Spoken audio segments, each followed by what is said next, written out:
G'day guys! With Chrissy just around the corner, I've got an awesome platter idea that you can whip up for your mates. Whether you're camping in the tent, away in your caravan, or even at home, it's sure to be a winner. Here's one I prepared earlier, made completely of fruit, and it's even got a cute little star on top. And now I'm going to show you how to make our favourite, made of cheese, crackers and nibbly bits. Let's do it! Now first up, you're going to need a nice serving board, a chopping board, or you could make it on the lid of your icebox. When you're shopping for your ingredients, here's a hot tip. Try and choose different shapes, colours and sizes. Now it's time to get creative. We start with the trunk of the tree and build up towards the star.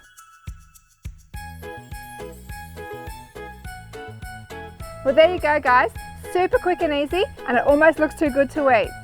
Now don't forget, this is a choose your own adventure recipe. You can use whatever you like, even make a dessert one.